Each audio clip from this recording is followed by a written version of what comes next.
pretty much over. There is no more the biggest game of the season. There is no more Canucks playoff chase. They're still mathematically alive, but let's face it, the Canucks season is done. Welcome to Locked On Canucks, your Friday edition. Let's just get into it.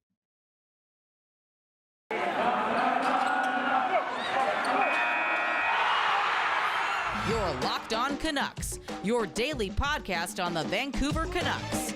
Part of the Locked On Podcast Network, your team every day. Hello, everybody, and welcome to Locked On Canucks. I'm your host, Justin Pooney. I want to thank you for making Locked On Canucks your first listen of the day. We are free and available wherever you get your podcasting services. You can find us on Twitter at Locked On Canucks. You can also like and subscribe to our YouTube channel. Well, not like and subscribe. Please like and subscribe. And I am your host, Justin Pooney. You can find me _process sports. Last night, all but essentially put the nail in the Canucks season as they fell 6-3 to the Minnesota Wild. As Kevin Fiala scored twice, Elias Pettersson scored twice, Matthew Highmore scored, and for what it seemed like midway through the game, the Canucks, they're up, they're up 3-2, and they allowed that late goal at the end of the second period to Matt Zuccarello, and then after that, it was 3 straight goals in the third period, burying the Canucks season. And you saw guys like Brad Richardson leave the ice with a bloody, busted up nose, JT Miller blocking a shot, a team just battered and beaten and left it all out there, but it was too much. That slow start at the beginning of the season was just too much to overcome. And the Vancouver Canucks season is pretty much over. Look, I know people out there saying, well, if the Canucks go, 4-0 and, Dallas goes 2-2 and Vegas goes 2-1-1 or LA doesn't win a game or base Nashville loses every game, something like that. Look, I said the Canucks need to handle their business and win every game humanly possible so they can avoid the situation where they're hoping for teams to fall. Don't expect teams to fall. This team had an opportunity and it felt like that loss to Ottawa in overtime the couple nights before on Tuesday night. That was the end of the season to me. Because that's a game you have to win at home against a lowly Ottawa Senators team, and you lost. Minnesota had something to play for. They clinched second in the Central Division. They did that. They took care of business. The Canucks could not take care of business on their home ice against a lowly Ottawa Senators team. And now they have to win out and hope that everything falls into place their way, which it could. I'm one to believe that this season is done. This season is over. It is done. There is no chance the Vancouver Canucks make the playoffs. So today we're going to kind of put a eulogy on the Vancouver Canucks season. They still have some games left to play. They'll probably get over 90 points, which will be a success in a sense. But once again, another year, another no springtime hockey in Vancouver. And quite frankly, when a team of your favorite team or whatever, or something you love gets taken away from you, for me for a short time or, for a long time, forever, you get kind of that period of what's next? What do I do without this? How am I going to survive without, for example, if you break up in a relationship and you're like, what am I going to do without this person? This person's been a part of my life for, X amount of time, and now they're not involved. And that's what it's going to be like for us Canucks fans right now, because they have a few more games. They're going to play the string up, but let's be honest, the season's done. And then we go to an off season where, as I've said, who knows what's going to happen? There's going to be question marks everywhere about what is going to transpire to this roster. And let's be honest, as much as we want to think that this team you know, has something going for it, which it does. It absolutely does. And I'll be the first to tell you they have something going for it. When you look at a team, and there was an article that Yannick, the province newspaper put out where Yannick Hansen talked about the 2011 team. I talked about how that team was built and how that team, you know, got not lucky, but they played it smart. And it just it's just a indication of how I don't like look, there's things that Jim Bain did was right. There's things that Jim Bain did was wrong. But the reason that I think most people are frustrated in Canucks Nation is because they kept on to Jim Benning for so damn long. They stuck with him they gave him numerous contract extensions and nothing came about it. And now we're left here seeing a team that showed that they're good enough to make the playoffs, that showed they have the top end talent to be a contender, but everything else below it is garbage. Everything else below it is not the answer.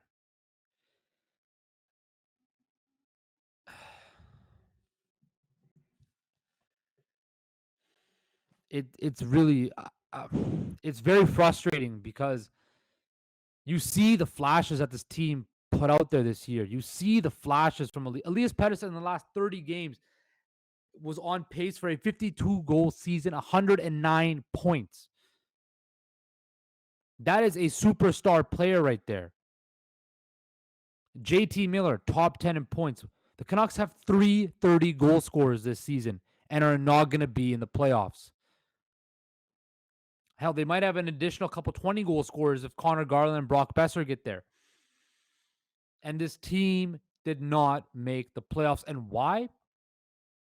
Because they got off to a slow start.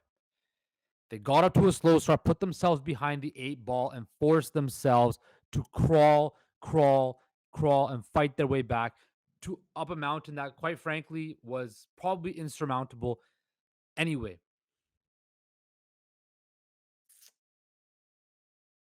And why didn't they just fire Jim Benning last year?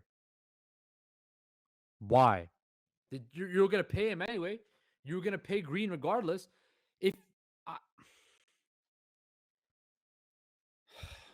and it all goes back to the organizational goals of this franchise. How many years has it been where they just, as you can tell, guys, I'm very frustrated. I'm very agitated today because you ever, the way I equate to it is, you know what? I'm going to go to break and I'm going to come back and I'm going to go on a little bit of a rant. Um, before, before we get into all of that, because I just want to give myself enough time. And I want to make sure I talk about my lovely, lovely addiction now of Built Bar. Have you guys tried Built Bar? Have you tried their puffs? If you haven't, you are missing out. It is the best tasting Built Bar by far. I had one this morning. I was running late and I grabbed a Built Bar and it filled me up for the time being. Puffs are the first ever mushroom infused and marshmallow. See, the Canucks got me all twisted up. First ever protein infused marshmallow. They're fluffy, they're marshmallowy. They're not just a protein bar, they're a treat. And they're covered in 100% real chocolate. All Built Bars come in 100% real chocolate. Yes, 100% real chocolate. If you go to builtbar.com, scroll down to the macro chart, you'll get blown away at the high protein, low calorie, high fiber, low carb bars. Compare that to a candy bar, where candy bars mostly have high calories, high sugar, and dozens of net carbs. At Built Bar, they're all about the taste. They make it taste delicious first, then figure out how to make it healthy. I don't know how they do it, but they pull it off every time. Special offer for you. You go to builtbar.com, use promo code locked on 15. Use your promo code locked 15 for 15% off at built.com, guys. Go to builtbar.com and maybe you'll build something you might be able to build your body up and create progress, something the Vancouver Canucks have not done. So the Canucks for the last 7 years, for the sixth time, will not be in the Stanley Cup playoffs. 6 times in 7 years, they have not qualified for the Stanley Cup playoffs. Now, in my lifetime, I wasn't alive during the 70s when they were garbage, during the 80s when they got waxed by the Oilers all the time, and I was too young to remember the late 90s because I was born in 96 when it just started, and by the time I was old enough to realize and understand hockey when I was 5, 6 years old, the team was good, entering the Mark Crawford era and the Marcus Naslund era. So I've never seen this sustainably bad of an organization and bad hockey, and I don't like it. I'm sure people back in the 70s and 80s could, they saw Gretzky come in and wax the Canucks 10-3 or whatever the score was all the time. But I can't stand this. This is not right. Vancouver is a big time city and we need a big time franchise. And the Canucks have not been a big time franchise for the last almost decade. You have people coming to our city, moving to our city to create new lives. Yet the Canucks age my life every single year by not making the playoffs. I moved to Toronto to further my career, to follow my dream.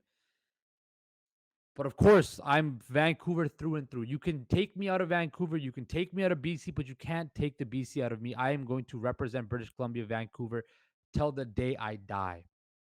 And I hear about it all the time. Oh, how's the Canucks doing? Oh, how's the Canucks doing? And quite frankly, I'm done with hearing it. It's embarrassing. I'm sick and tired of hearing people clowning on the Canucks and my team. This team growing up for me was a powerhouse, a team that I'm sure they didn't win the Stanley Cup, but every year you knew they were going to be in the playoffs, that you knew they were going to be a threat, and teams actually feared them. Nobody fears the Vancouver Canucks anymore. The Vancouver Canucks are a laughing stock of an organization. The Vancouver Canucks are bordering on the Toronto Maple Leafs as an absolute joke. They're not there yet. They're not there yet. If they don't turn this franchise around in the next 2 years, and we officially go, for example, nine playoff misses in 10 years, that can't happen. That cannot happen. In this city, this town, this province, this region, the Canucks need to be good. They need to be a force. And when they aren't, the economy suffers, the morale suffers, we as Canucks fans suffer. And once again, thanks to mismanagement, not understanding the salary cap, believing in players you shouldn't believe in, the Canucks are going to miss the playoffs once again. Jim Benning, during his tenure, thought giving Louis Eriksson a 6-year by 6-year deal, a 6x6 deal, good idea. Tyler Myers, good deal. Brandon Sutter, Antoine Roussel, Jared McCann, Michael Furland, Tucker Poolman. The list goes on. Not understanding the salary cap. You play in a salary cap game. The salary cap is the most important chess piece of the board when building a franchise, in my personal opinion. When you look at teams that are winners, they understand the cap. The Tampa Bay Lightning have an internal salary cap that they work with. That's what allows them to be so great. The Vegas Golden Knights know how to circumvent the salary cap through LTIR, which is why they're always in the playoffs and always a threat. The Colorado Avalanche have an internal salary cap. You know who doesn't have an internal salary cap? The Toronto Maple Leafs. That's why they can't make it out of the first round. You know who doesn't want to build a roster properly around their superstars is the Edmonton Oilers. That's why they can't do anything in the playoffs. Jim Benning did not know how to build a roster properly. He was a great scout, but he did not know how to build and construct an NHL roster. 7 years, this team could not put together a winning season, a playoff season. Yes, they went in the bubble, went on a magical run. Yes, they acquired good pieces, but they cannot build around those pieces. That is why this team is absolutely teetering on a joke.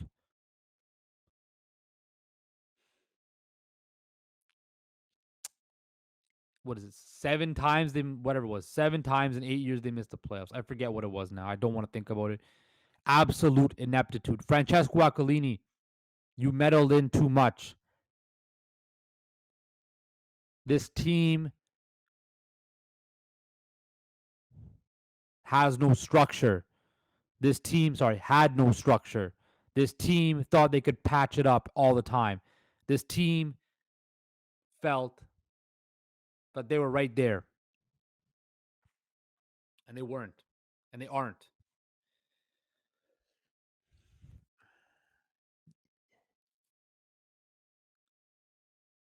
This team, the Vancouver Canucks, has put me through hell and back. But I will say this. As much as I hate on the management, I've ranted on the previous management, there are silver linings.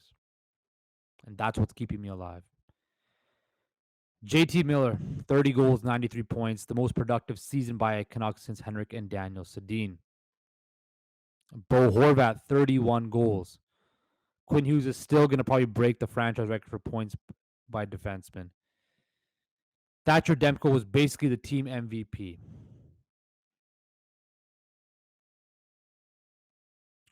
And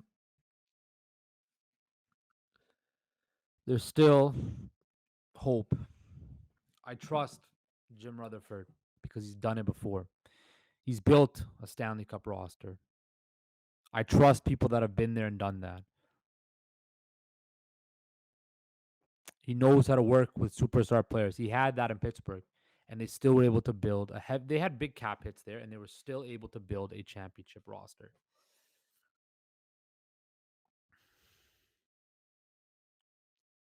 I don't know what is going to transpire this offseason. I don't know what is going to take place this offseason. But what I do know is this. This has to be the end of mediocrity. It has to be the end of patching it up. It has to be the end of missing the playoffs. This cannot happen no more. This franchise has not won a Stanley Cup in 52 seasons. Certain people have lived their whole lives waiting for a Stanley Cup win. Somebody like my parents, they were here in Vancouver in 1970 when the Canucks inception started. They have never seen a Stanley Cup. They've seen 3 trips to the Stanley Cup finals and not one Stanley Cup. There's people in their 80s and 90s that have watched the Canucks from when they were a Western League team go all the way to the NHL and never win a Stanley Cup.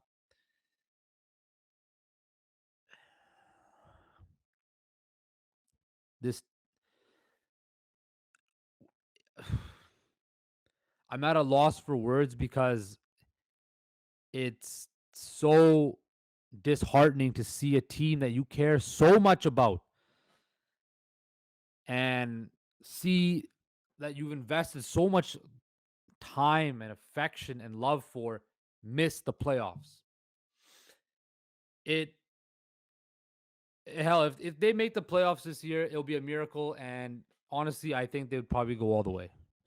If they make the playoffs after all of this, somehow this season they're gonna win a round or two and go. Everybody's gonna be happy.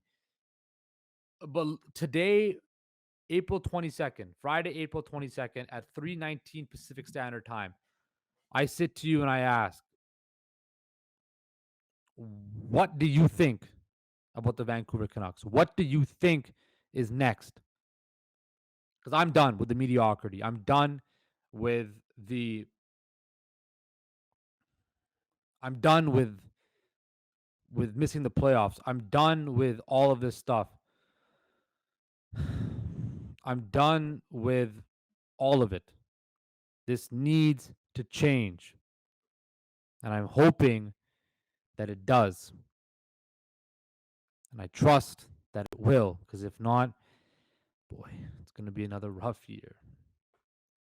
Anyway, enough with the rant about I wish this team would turn around. Coming up, I'm going to go through, because the season is basically over, I'm going to go through the Canucks awards and who I think will win each award for the Canucks. But first, I want to talk to you guys about BetOnline. BetOnline is your number one source for all your betting stats and sports info. Find all the latest sports developments, league reviews, and news, including this year's basketball playoffs and start of the Major League Baseball season. Baseball's been on fire, and the basketball playoffs have been absolutely brilliant.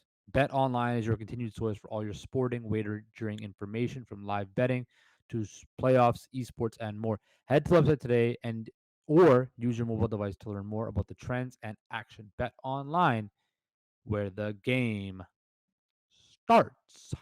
Okay, so Canucks season is basically over. They are pretty much done. It is going to be another season with no playoffs. Yes, I keep on rubbing salt into the wounds of mine, and it hurts a lot. But we're going to go through the Canucks awards and who I think is going to win each award for this season. First of all, we're going to start off with the Cyclone Taylor Most Valuable Player Award. I'm going to give it to Demko. His 9.117 save percentage. He led the entire NHL in goals saved above average on 5-on-5. He was their MVP. Without Thatcher Demko, this team wouldn't even come close to a playoff spot. Thatcher Demko is my MVP for the Vancouver Canucks. No questions asked. The Pavel Bure Most Exciting Award, Most Exciting Player Award, I think that goes to JT Miller. He was an absolute beast this year, causing turnovers in the defensive end, turning it back up to goals, breakaway goals, rifle shots, big celebrations, coast to coast goals. He had the nice coast to coast goal against Arizona in February. And I think that was a prime example of why he should win the Pavel Bure Most Exciting Player Award. Next, we go to the Walter Bay Pratt Trophy for the best defenseman. I think it's pretty obvious who that is. It's going to be Quinn Hughes. Quinn Hughes is, like I just said, is probably going to break the scoring record for a Canucks defenseman in a season. He's 12th in ice time, about to get 60 plus points. I think it's not even a debate. That Quinn Hughes is the best defenseman on this team. And then we go to the Fred J. Hume Award for Unsung Hero. I'm going to go with Conor Garland. Conor Garland was probably the unsung hero. He's going to get about 20 goals. Yes, he had a dry spell during the mid to late part of the season, but he's come on very well during this playoff chase, and he had a hot start to the beginning of this year. I'm going to go with Conor Garland because I like his edge, the way he plays. He's an agitator. He can score, and he's a guy that I expect to be on this team going forward.